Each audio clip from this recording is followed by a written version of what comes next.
Welcome everyone to this Cornish episode of the Caravan Tour of Terror, a show that finds us touring the globe through the medium of horrific, chilling and disturbing entertainment. My name's Donald and I'm the driver on this quest. Joining me at my side, as always, with a road atlas on his lap and some kind of lichen growing out of his stomach is my navigator Ali. Say hello, Ali. Hello. Yeah, all these wounds and injuries that I've received on our trip, just they're growing some weird sort of moss. Yeah, your body every episode is usually going through some kind of awful alteration. Hey, you didn't learn the Cornish for hello? I didn't. No. What kind of fucking lazy Oh, Jesus. I only do it for the country, and it's in Britain, which will piss off a lot of Cornish people. It'll basically piss off everybody to some degree or other. Yeah, one way or another, it's going to annoy. Well, we are at Henry's campsite in Cornwall, the most southerly campsite in Britain. Isn't that nice? That's lovely. At the top of the Caerphillian Valley. The site has many level pitches, all with hiccups. But each pitch has an array of wild and cultivated plants. Some unusual exotic plants. You see where I'm going with this? Because of the thing I said earlier, and also the film we watched. We watched Enys Men. Enys Men. Enys Men. But it's ENYSMEN. Yes, which means Stone Island in Cornish. What island? Stone Island in Stone Cornish. Island. I thought you knew that. There you go. No, I didn't. No. It means Stone Island in Cornish. And it's the name... I didn't learn a lot of Cornish. I'm not going to lie. I didn't learn a lot of Cornish for this. Picking you up in your Cornish. And it's also the name of the island that the protagonist of the film you're about to summarise, very succinctly, I'm sure, stays on.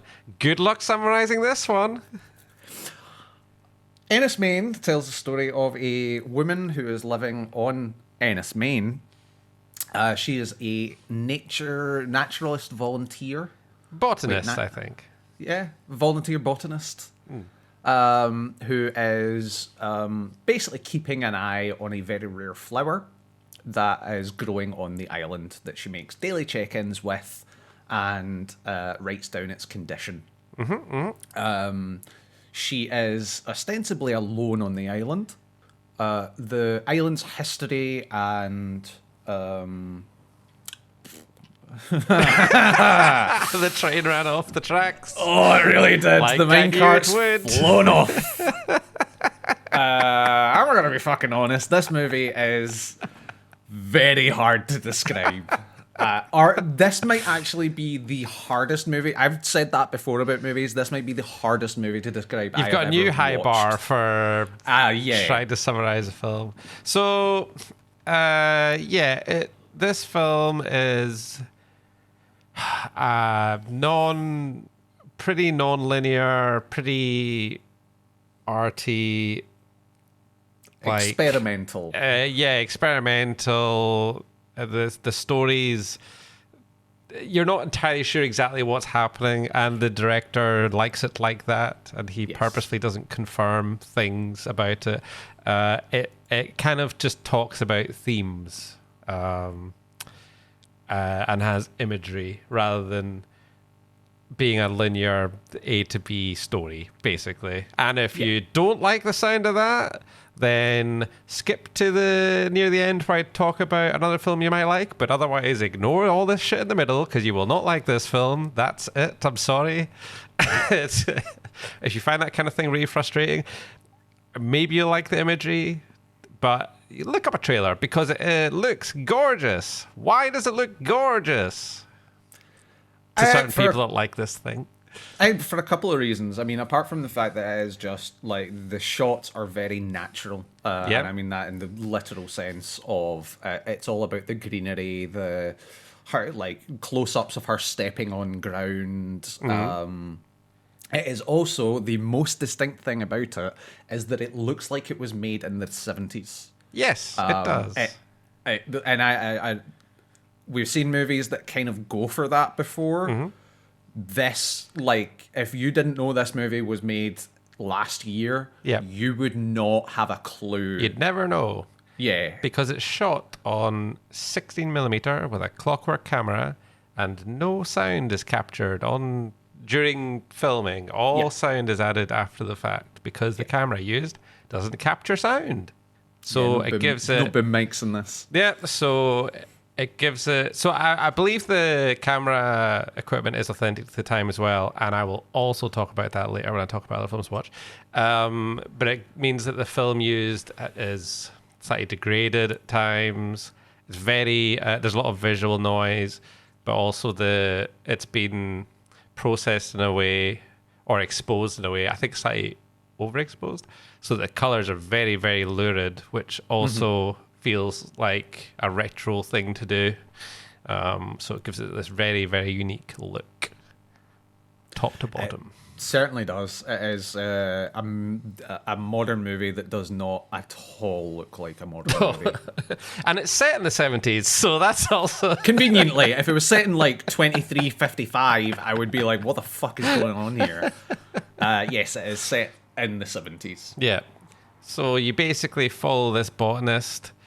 You see her doing the soil checks of these plants and things like that, but strangeness just kind of starts invading the film in various ways. She sees people, and you're not sure exactly who they are, or if they're real, or if they're her from the past, or if they're related to her.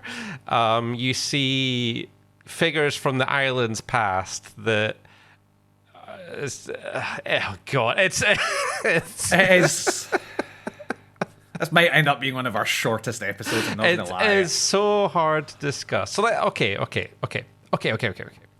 So, one of the themes of the film, one of the central themes of the film is about the history of a place. It starts off kind of subtly. The volunteer, is that what she's called? I believe she's billed as. She trips over a rusty railway line, and then she kind of exposes it, and then you start to hear railway noises, kind of things like that. And then later on you see miners, people in mining outfits. There's a mine you don't know it's a mine. There's a big pit, and she ritualistically drops a rock into it every time she passes it. And I say ritualistically because at first it's just a thing she does, but then she doesn't do it, and you feel like there's consequences to it. But that turns out to be a mine shaft, and fucking hell, through the imagery, there's it's kind of conveyed that there was maybe a bad thing that happened to these miners, and it's kind of it's the history of a place, but maybe the history of trauma of a place. A lot of the things that the film talks about are bad things that happened in the past and how they are felt today, kind of thing. I think that's one of the themes of it anyway. Oh, yeah. You talk for a while because it's so fucking difficult. Your brain's on fucking fire. There's isolation's a big part of it. Yes, yeah. The loss of love, the relationship between isolation and companionship. Yep. It is the reason we're not going to be doing a theme corner in this movie is this movie is themes. Theme corner started almost immediately because it is just themes. The lichen eventually starts growing on her body. Well, by the way, we're flopping all over the place. I don't care.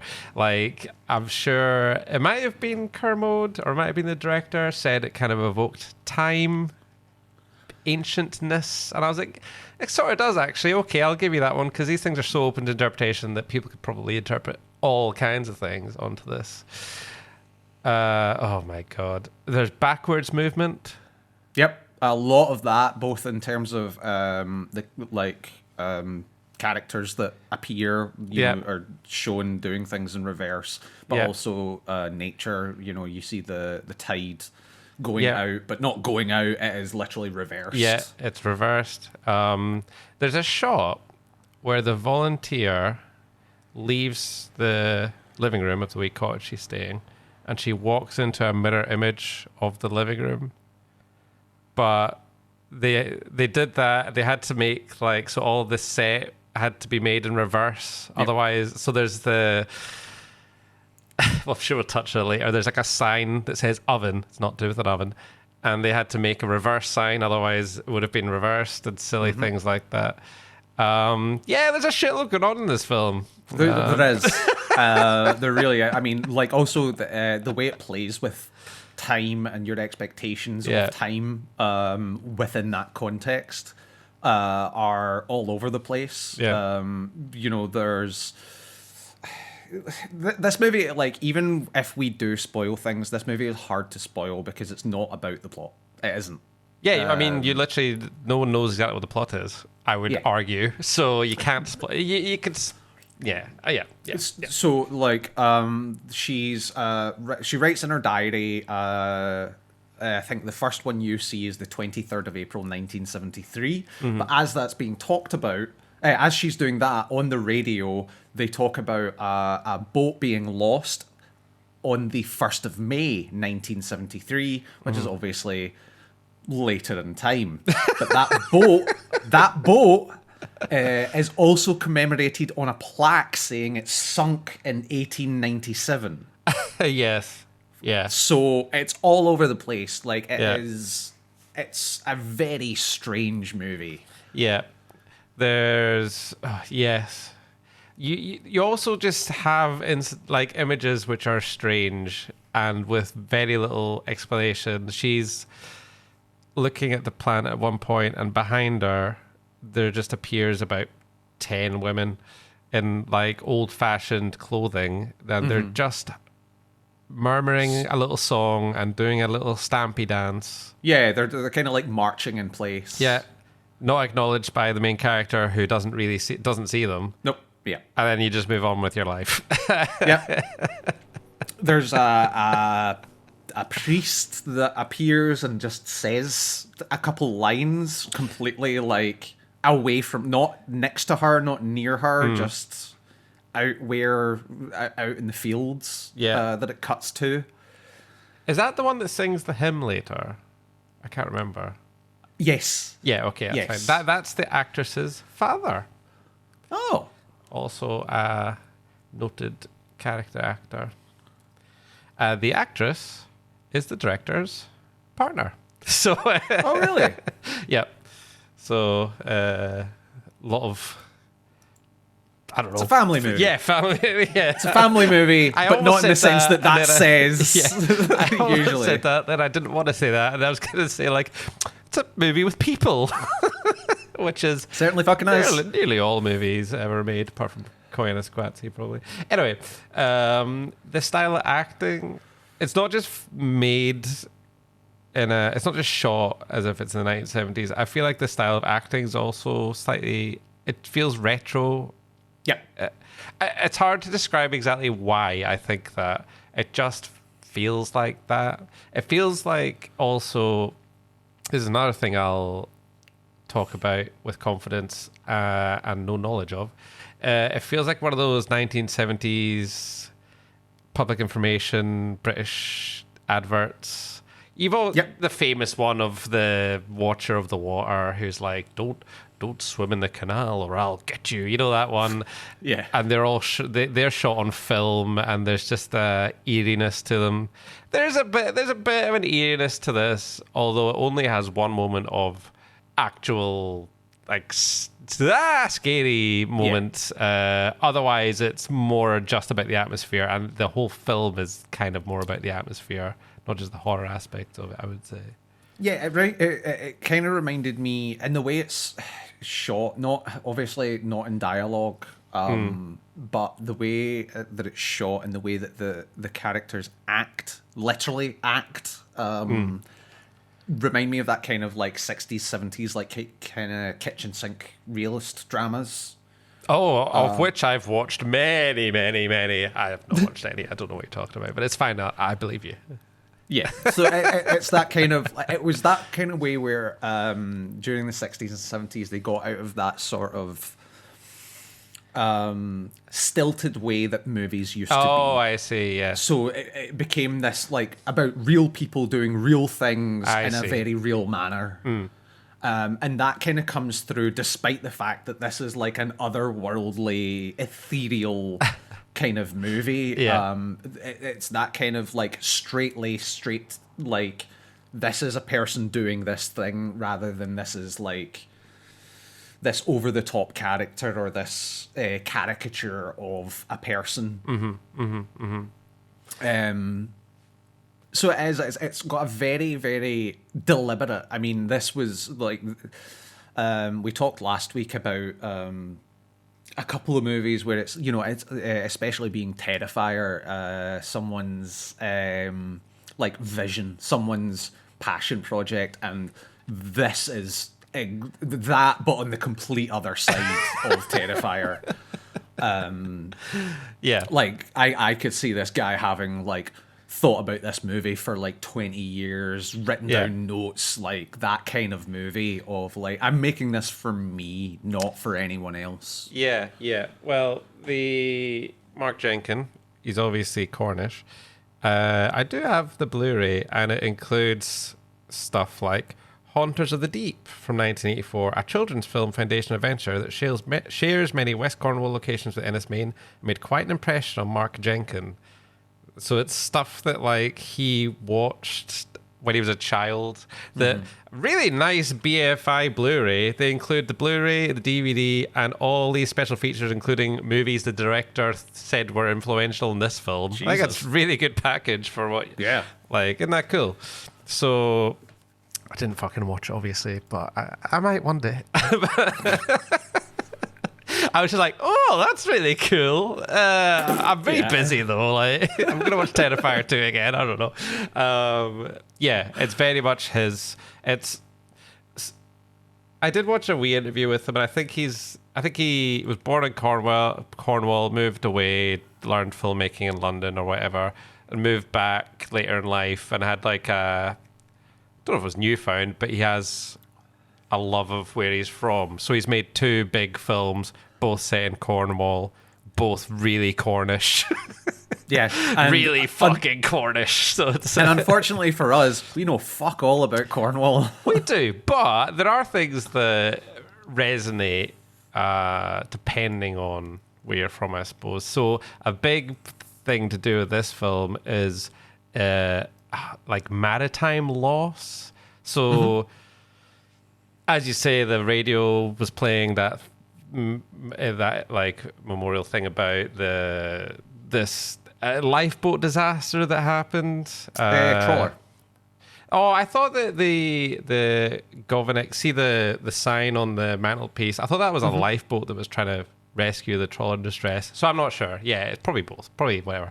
Anyway, you're never sure exactly when that happened, but the point of the film is, well, I think it is like maritime loss and its effect on a community or even an individual through time, because as we said, the span of the movie is near enough 100 years and you're never sure exactly when this thing happened. And I'm from a place where a bad maritime disaster happened, so I can attest that that's very true. The Isle Air disaster, don't know if you ever heard of it. I have not. So yeah, basically after World War One, this big transport ship called the Isle Air was coming back to Stornoway, where I'm from. Fuck, I've doxed myself. It's not how doxing works. I know. And it hit rocks and went down. And I think it was bad weather, but it was, God, off memory, I believe it was like New Year's Eve or something, or it was very close to, it was, or I think it was New Year's Eve, yeah, or Hogmanay. What would normally be a time of celebration. Yeah. Even though they weren't far from shore, the weather was choppy. And I also think that back in those days, even if you were like from this kind of place, because I think it still happens now, you don't tend to learn to, like back then anyway, you didn't tend to learn to swim even though you were working around water. I believe there was like a weird thing where, don't quote me on this, this might just be bollocks from people back home that have told me things like this. It was like, if you go down a fishing vessel, you're you're done for back in those days. So just go down. Like, oh yeah, just go that down. Sounds like a great deal. Just accept your fate and go down. So like a couple of hundred men lost their lives, and obviously it was a small community, so that affected basically everyone. I know people whose great grandfathers died on the island. Mine didn't, thankfully, but and I mean it was just a horrible time because it was New Year's Day and literally dead bodies washing up on the rocks, and you would probably tend to know them or know someone. So awful time, but it's still, I mean, that was 1919, so we like that still gets talked about 100 years later, and there's still the airport had portraits of a lot of the men, things like that were lost. So that's quite like personal connection I could make to this film, because definitely 100% that's something that I think's worth talking about. It's very particular to like an island or maritime community, and even though specifically a small it's to be rural community. Yeah, and even though the two communities in question are literally about as opposite ends of the same British Isles as you can get. I was like, wow, this is very effective. Yeah. So look forward to Donald's incomprehensible experimental horror movie about that disaster coming in 2025. He's gone and fucking done it. Yeah. Why didn't I think of it, for fuck's sake? Yeah. I mean, I'm not talented or a filmmaker, but still, God, I could have done it, for fuck's sake. Don't laugh. That makes it sound like you're agreeing with what I just said. I could have done it. I think you could. No, I fucking couldn't have. Don't. Okay, right. We're pushing the release back to 2026 to give him more time to work through his personal issues. When you can make a personal connection with a very fucking abstract film like this, it does help a lot with drawing. Yeah, totally, absolutely. Meaning out of it. And I like. There's also certain, and obviously you can correct me if I'm wrong, but there's certain things about this like that I would even relate to, like Lewis, of standing stones. Yeah. And I'm not meaning that. Obviously, you've got the Callanish, but it's more the fact that like these things don't. There's no standing stones in Glasgow. That's not how big cities work. Like, it is about like what that means to a community, what that represents to a community, as well as how religion plays into that, and how people cope with that or use that. So So one of the things that feels like the standing stone in the film is it looks very good. It does, because I was like, oh, that's really handy that they got this standing. It's not real. Well, because it fucking disappears at one point. No, but I believe it is real. But they do things, obviously. I'm not 100%, but I believe it is real. And then it's camera trickery and things. Because, I mean, at one point it knocks on the door, so, you know, they didn't move it. But, the dropping of the rock into the pit that she does over and over again, it's just a repeated motif. She goes, she measures the temperature of the soil of the plant, she walks past the pit, she drops a rock, she looks down, and you can see the rock just going down the pit. She does it over and over again. And then one time she drops it, and it sort of misses, and then I feel like it's just a soundtrack thing. There's like an ominous thing, and she runs back and does it. Yeah, basically she like she's feeling a bit off, and instead of what she'll normally do is stand at the pit and hold her arm out, and then drop it very deliberately. And on this time, she just kind of wants to get away, get back, and she just picks up a rock and chucks it in. And she takes a couple steps, and then she walks back and does her more deliberate drop than... So the director was asked about that, and he said it's kind of like he thinks it's like a ritual. He's like, yeah, everyone does that. Or at least where I'm from, everyone does that. I think it was like a modern ritual to him kind of thing. Yeah. And I was like, what the fuck? Do people do that? But anyway. I could see it for like obviously if it's from where he's from, that it could be a thing, like a specific thing to Cornwall, or even more insular to where he's from. But there is that thing of like people have their rituals, people have their things that they want to do. Yeah, more generally, that's what I thought it was anyway. Yeah, that it's a personal thing, and when you break from that personal ritual, how that can make a person change or feel or think about things. Yeah, I like it. Right, I've got it. It's Boswin's... Oh, I can never pronounce this in asterisks. Menhir? You know, Menhir? Menhir? Menhir? I've always said, yeah, it's... Also known is as... that not like a... like Norwegian or something like that usually gets... Well, it's called Boswin's Menhir, and it's featured in Mark Jenkin's 2022 film Enys Men. So it exists. So ha. From Brittonic languages. Are you looking up Menhir now? We'll do anything to get out of having to try and talk about this film, which is so fucking abstract. You have no idea. Oh my god. Okay. So one thing I will talk about is the grain and faults in the film stock. Like, you get like scratches and certain things, or like the edges look like they're maybe overexposed. So like there's a little bit of whiteness. It really works, but it kind of reminded me of an old chemistry teacher I had who loved vinyl and hated CDs at the time. Yeah, he was well ahead of his time. Yeah. Back then I was like, what the fuck? And then I put on Korn on my CD. Because to him, the records he had, they had imperfections in them, or they'd grown imperfections, but were being well loved. And he switched to digital, and he was like, fuck, all the tiny little hisses and scratches are gone. Now, he did love jazz. And if anyone's going to have that opinion about little hisses and scratches, it's jazz fans. And I liked him, but I don't like jazz. Donald doesn't do fucking jazz. No, he doesn't. But the point stands, the grain and faults of this film, it really felt, it felt part of it, and it would be like totally different and shit if they were fake effects added digitally, and the film would be much lesser if it didn't feel authentic, which it does, and getting authenticity is very difficult. Oh yeah, it gives it a sort of feeling of like a lost movie. Yeah. Like something that someone's dug up and been like, oh wow, this was right. We need to put this out, and we're just going to put it out as is. It's all so deliberate.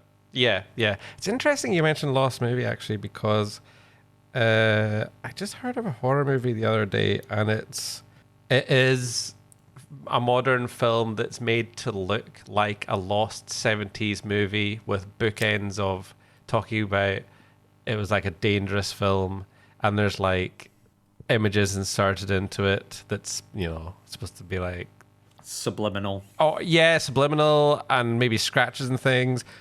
Probably not done authentically at all. But now that you've said that, I need to fucking figure out what the that movie's called.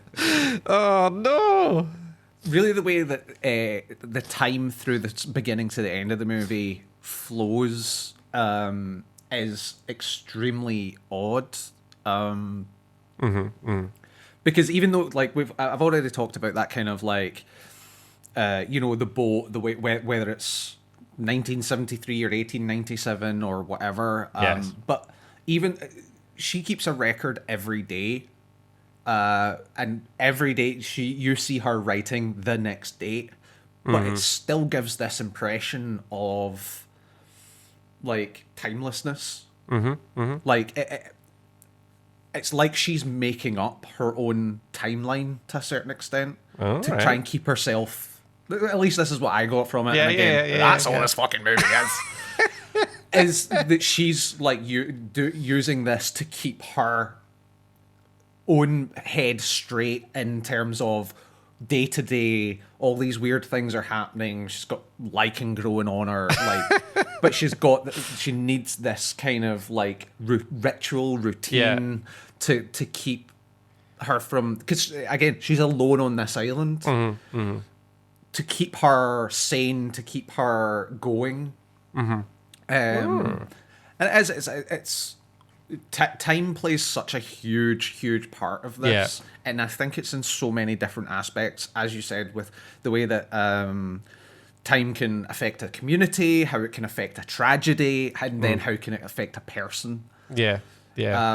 So it's they play around with that a lot. A lot, yeah. I think that's why this film's so hard to discuss in terms of plot, because time's just not treated with any respect whatsoever. Yeah, absolutely. And one thing that I will mention is that there are a couple of nude scenes from the volunteer, and what I found excellent about that is it's not done through a lens of voyeurism. Yeah. It is a very matter-of-fact way of portraying it that reminds me a lot of Under the Skin, the Scarlett Johansson movie. Right, yeah. Because that one especially, like, that was a nude scene with Scarlett Johansson, a renowned worldwide sex symbol. But as you're watching that scene, there's no, like, titillation. There's no, like, you don't even really notice it happening because it's about what is actually happening in the scene. Yeah. Rather than, hey, here's nudity for nudity. And it's, for a movie like that, it's very, very difficult to draw that line, especially with horror, because horror has a huge, not very pleasant history with the exploitation of women and nudity. Yeah. So that I just found a really nice touch in the movie. As a total aside, the movie I was trying to think of is called Antrim. And listen to this quickly, and I will. Is it Irish by any chance? No. A movie released in the late 70s that supposedly, that's not true, that supposedly has deleterious effects on those who watch it. The bulk of the movie is allegedly the only known print of the film, which has itself been altered by a third party. Ooh. But I think that is totally faked. But I think we should watch it just for interest. Totally. Because it sounds interesting. Sorry. It's a total aside. No, you're fine. We've not really spoken... Have we spoken a bit about the male presence in the film? Not really. Not really. It's hard to. It is. So she has a CB radio or something along those lines that she uses to communicate with what could be a sister back on what appears... Could be anyone. Exactly. Could be herself. Yeah, that is also true. But yeah, she's that she keeps in contact with, and then she's also got a local boatman who comes to drop off supplies for her, like fuel and tea. That was the scariest part of the movie for me, when she ran out of tea.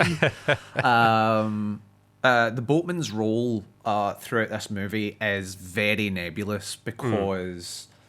and this actually might be the closest to spoilers that I will get. Okay. That you have... she clearly has some sort of relationship with this man. At one point that she's shown having sex with him, but that's implied to be in the past. But when he arrives, they have tea in a kind of awkward... Yeah. But it's not awkward in the sense that it's two people that don't like each other. It's two people that have a history and don't really know how to act in front of one another. But the boatman is also... so going back to what you were saying earlier about whether it's a trawler or a lifeboat, the boat that he drops off the supplies in has the sign oven, the full sign on the back of the boat. Yeah. Oh God, what's it called? Govenic. Yeah. So it's a fragment, obviously. Sorry, but then you see the full same sign on his boat. Yeah, and it is the same sign, same color, same print, whatever. And that really ties into that theme of loss.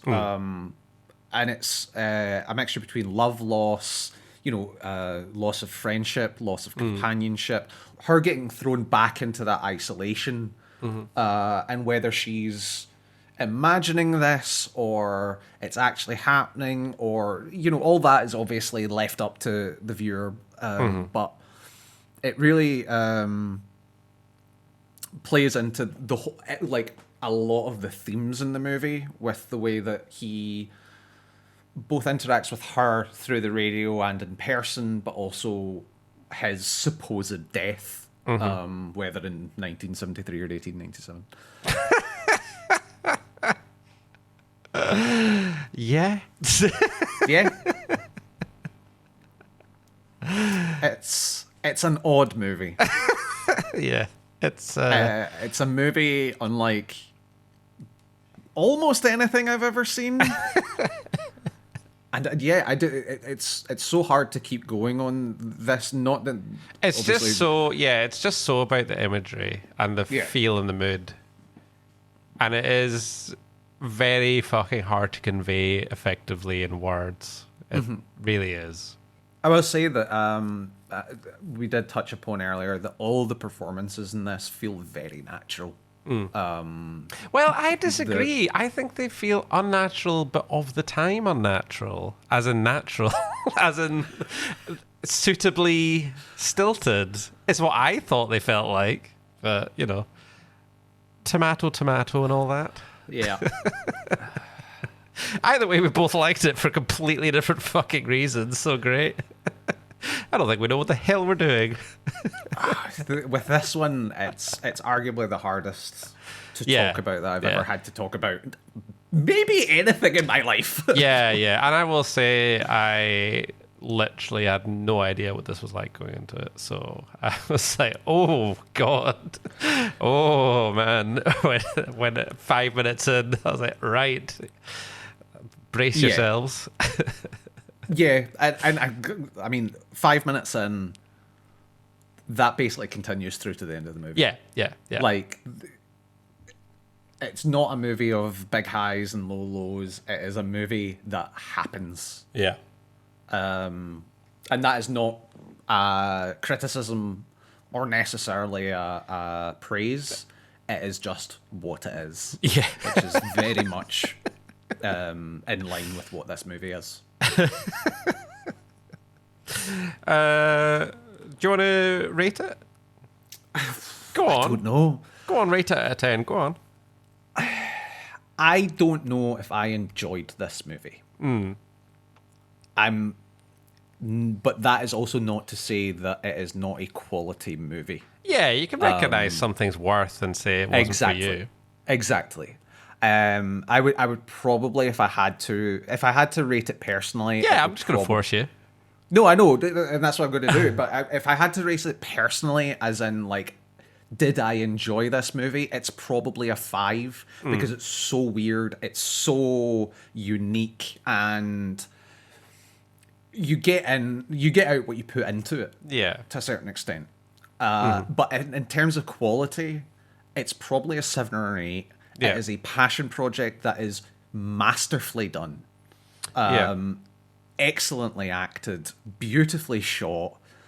It's just incomprehensible. Yeah. I tend to agree because, I mean, the fact that a lot of this is definitely an art film. Yeah.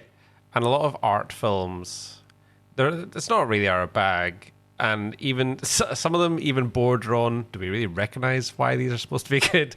But this is definitely very interesting and worth seeing. I would probably, even with the, I feel like I got a lot out of it, and you could probably get more out of it. But the journey is still, it's slightly sluggish, just because it like you said pretty succinctly, it basically has the same mood the whole way through.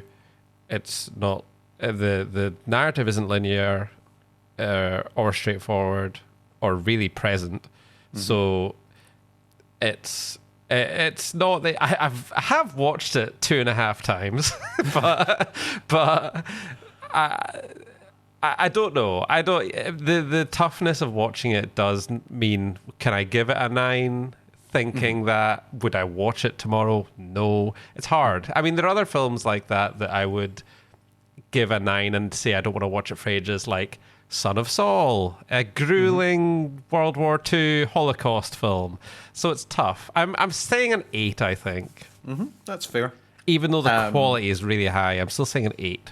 Yeah, I felt that you were possibly going to come into this, maybe not with the same praise or whatever, but the same kind of feeling as November. Yeah, I was thinking about November, but I don't know. It's just, and I think that's only because they are both kind of arty. Yes. Passion projects. It's not that they are similar movies at all. I think it's just the lack of narrative in this one means that it's not the sort of film. It's not really, in general, films about narrative, few and far between that I'd like. Weirdly, I think I mentioned Koyanis Kwatsi earlier, which is a non-narrative film. Weird, but that's the other one. I don't tend to like films without any narrative, where it just basically doesn't have a narrative. So I feel like it's just punching really hard to get the 8, despite the fact that on paper, I don't know. And also, it's not, we always talk about this. We talked about this last episode.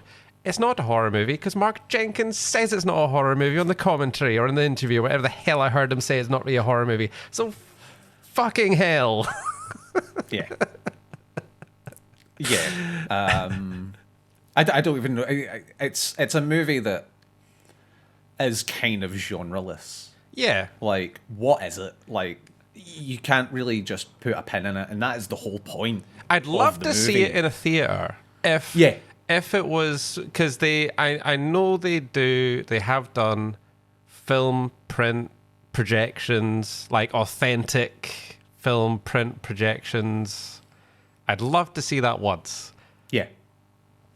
Am I going to watch this Blu-ray again? Once, maybe. I don't know. And going back to what you were saying about narrative, it's what makes it, as you said, slightly sluggish. It's because narrative is what pulls you through a movie. Narrative, you want to see what happens next. Yeah. Neither of us are sitting here thinking we love art films. We don't, because it's not what we like. Totally. I struggled with November, despite the fact I know it's an excellently made, very good movie. Yeah. Same with this. It's I appreciate it. Yeah. Yeah. But I find it hard to enjoy. Yeah. And I am okay with those two things. Everyone has their own tastes. Yeah. But you can't look at this movie and not see quality. Yeah. Yep. So I'm interested to know what the wider public thought about this film. So we liked it, but we're a bit mixed, some things. And I'm sure if you look online, you'll find reviews from other people who just try to be as nuanced in their appreciation of something they might not actually, enjoy wholeheartedly. Is that correct? Oh, yeah. Yeah. I mean, RT Cassidy on Amazon said, awful. 1 out of 5, absolute gash. Gash? Gash, nice. Absolute gash. I do like it. Not gash. I do. I mean, what? What? Yeah. Carl called it an hour and a half of nonsensical rubbish. One of those films where there is no plot, just random scenes leaving you to piece together what is actually going on. But you don't bother, as it's too boring to care enough about. Wait a minute. What do you mean one of those films? One of those films. They're a 10 a penny, Donald. Have you not seen every film that's like this? I don't think he's watching a lot of those films. I'm being horrifically judgmental. Yep. Over on IMDb, Surgical Ruckus gave it 1 out of 10. Surgical Ruckus. That said, woman starts generator, then writes a notebook. I mean, that as a snippet is entirely accurate, yes. Yeah. We didn't even mention the generator. Oh my God. There's a bit where the generator isn't on, but the electricity's on. It's Yeah. He also didn't watch the last 23 minutes of the movie. Oh, for fuck's sake. To be fair, right, I will say, although we talk about it being narrativeless and basically the same mood the whole way through, there is a bit of somewhat of a crescendo towards the end. Yeah. There is. You're not entirely sure what's happening exactly, but still, there is somewhat of a climax to it. Yeah, we're just talking in the terms of you would normally view a movie. Yes.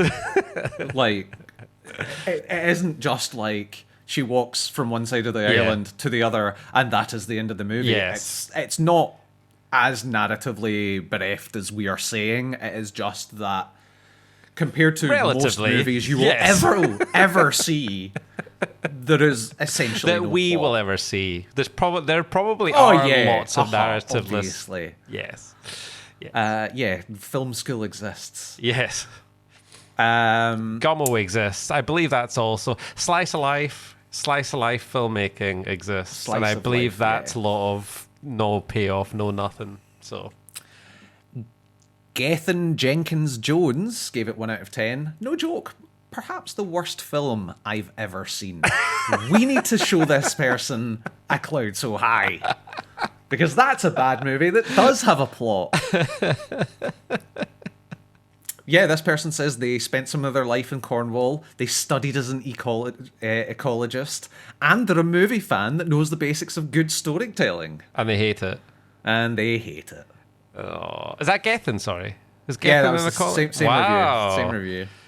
Oh, that's a shame, isn't it? A little bit if someone's so personally connected to a film and just doesn't resonate with them at all. That's a shame.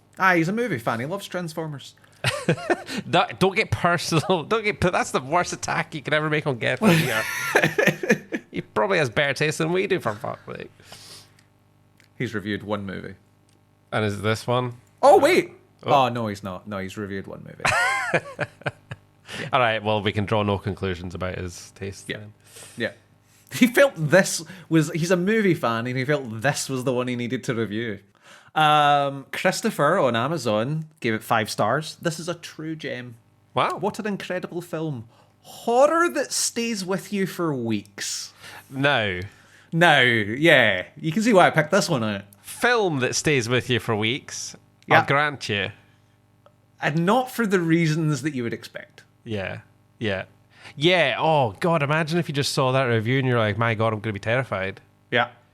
I mean, I watched this. A true horror gem that stays with you for weeks. Alone, in the dark, by myself. Fine.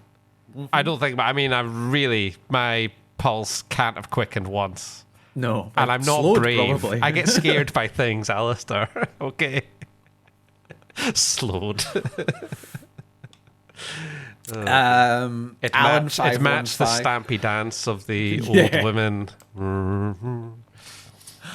Alan 515 on IMDb says 10 out of 10, the best English language film of the century so far. Wow. Superbly written, directed, and acted. Wow. That is. Whew. It's hard to know what else to say without containing spoilers. Oh, he's got confused. It's a different movie. Yeah, I want to see him spoil this movie. Peder Andre Vartha says, after seeing this film, nothing will be the same again. All right, it will. Come on, calm down. What do you mean? Yes, it will. You don't want every film to be like this, and you won't hold up every film compared to this and be like, well, it's got a structured plot, for God's sake. How passé. So it's either the best movie people have ever seen or the worst movie people have ever seen. Fair enough. Yeah, and that for internet reviews, I would expect nothing less. Yeah, no, that could be most films we look at on the internet, to be fair. From watching this movie, what would you recommend other people watch? Easy. Real fucking easy. I would recommend Mark Jenkins' first film, Bait. Not a horror movie. Think harder. So, do you know anything about Bait? I don't. Okay. Don't know anything about Mark Jenkin except he's married to Mary Woodvine. Cool. So I heard about Bait before. I got Enys Men because calling it Enys Men. I had already meant to watch Bait, never had, and then I heard that the guy that made Bait is making a folk horror movie, so I was like, great, get on board. So Bait is all the things we like about this film with a plot. Ooh. So it's also slightly more extreme. So Bait is filmed on equipment from the 30s or something. Nice. It's black and white. I'm It's shocked. scratched to fuck. Like the hand cranked camera. So everything's got a slight... Like, it looks pretty naturalistic, to be fair. I think they did get... You know how in the old movies, the frames per second was like 16 or something, so everyone moves a bit weird because they're hand cranking. No, Because the cinematographer cameraman has to actually keep a steady rhythm. Yeah. So I believe that other- Mark Jenkin for Bait had to keep a steady rhythm. Yeah, And exactly. Yeah. The main character is the boatman from Enys Men. And the plot is basically he's a fisherman, but he's fallen out with his brother. His brother's taking... So it's filmed in 1930s, set in modern times. His brother's taking booze cruises out with their family boat, and he's fucking annoyed and grumpy about it. They live in a little Cornish fishing village, and then Londoners are coming in. They're buying up places, making Airbnbs, loads of local tension. Loads of stuff about tradition. You're pissing on tradition. These fucking incomers are coming in and spoiling everything. But it's kind of got some of the central themes of tradition and things like that. It's got the style, but I really liked it a lot. I do think it's better. I like it better than Enys Men because it's surprisingly watchable. Because I didn't watch it because I was like, oh, it sounds really interesting. The way it's filmed really interesting, but fucking hell, can I be bothered? But it clips along nicely because it's, at the end of the day, a normal film shot in a weird way to emphasize the central theme of the film, which is really good. It works really, really well. And the boatman's face, there's something about, like, he's just got such an interesting face. Like, I'll agree with that. Like, to be fair, I actually didn't recognize him until I saw it because he's always wearing a bloody cap and Bait, like a fisherman's hat. He looks slightly different. I mean, it's black and white, obviously, so it kind of makes everything look slightly different, I suppose. But he's got such a fascinating face, and it's, you know, a lot of the time it's just looking at his reactions and things. And the sound work is really weirdly just jointed because it's that thing of, obviously they had to record it later, but it's still, it just works. So I don't know what the hell he's going to do for his next movie because he did the black and white really authentic. I mean, the film they use in Bait is worse. It's more scratched up because I believe it's more authentic somehow. I don't know. It can't be all the time. Film degrades, but like the equipment is so old that there's way more of like the scratches and degradation and things like that. And they only had so much film because they were working on no budget. So they just had to get things right as they were, right, we're going to get this right, otherwise we're fucked here. So it's kind of weirdly the more extreme version of Enys Men and stylistically, but also more watchable. So I would generally give it a 9 out of 10, I think. I thought it was really good. Yeah, so Mark Jenkin doing good work. He is, Weird work. I don't know what he's going to do next. Like, and also I suppose Bait's whole attitude towards incomers and is something that happens in where I'm from a lot also. So it's like, you and Mark Jenkin, man, you need to collaborate. But what the hell is he gonna do next time? Like, I don't know. But anyway, so it's not a horror movie, but then neither's Enys Men. But if anyone was interested in something like this, I would always point them towards Bait, even though it looks so much less penetrable, being it looks so extremely odd. There's just something about the juxtaposition of the modern day shot in that way that ties into the theme so well. It really does. So I would say, and I'm going to go to more mainstream, although I'm not full mainstream. as I mentioned earlier, Under the Skin. Ah, yes. A film I've not watched, unfortunately. It is similar and in that the plot is minimal and is all about taking out what you put in. Mm-hmm. The performances are genuinely excellent and uses a lot of natural. There's some moments in that movie where it's not actors; it is people that didn't know they were being filmed that consented afterwards. And my other one is The Lighthouse. One of my favorites, Robert Eggers. 2 out of 3 black and white films in this short segment. Yes. I've not seen that film in a long time, and I should rewatch it. Yes, I also need to rewatch it, just mainly because I love it. Again, it's stylistically similar. It is. Is that shot in 4:3? Yes. I think I saw it at the cinema. I've not. We seen did. I saw it with you. Oh, okay. I remember. Yeah. So that if you've not seen The Lighthouse, I highly recommend it. It is a movie rife with themes, but has much more of a plot and is also it's headlined by 2 incredible performances by Willem Dafoe and Robert Pattinson. Genuinely can't give that movie enough praise. You can definitely enjoy that on a slightly more surface level if that's all you want. Yeah, exactly. Yeah. Even Under the Skin is more abstract than The Lighthouse. Right. Yeah. But Under the Skin, filmed in Glasgow and surrounding areas. It's Scotland. It's been I think they go up north. Like it's all over Scotland. But there are several scenes in Glasgow. So I didn't find anything particularly trivially interesting for this film. I did find one thing, and that is that it was shot during the COVID-19 lockdown. Oh, yes. But they made the movie with the intent of having the low carbon footprint as possible. So this movie produced 4.5 tons of CO2. Compared with the usual film, which would be 3,000 tons of CO2. God. So that I actually find interesting just due to the nature of the film.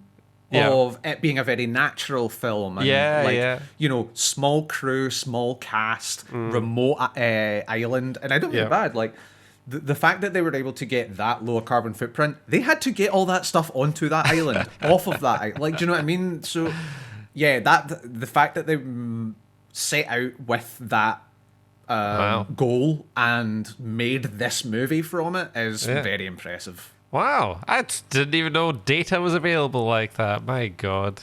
Well, I learned the other day about climate anxiety, so I'm sure we're going to be learning a lot more about that in years to come. Oh, yeah. Do you know about climate anxiety? Yeah. I'm sure you know all about climate anxiety. I'm sure you've got climate anxiety.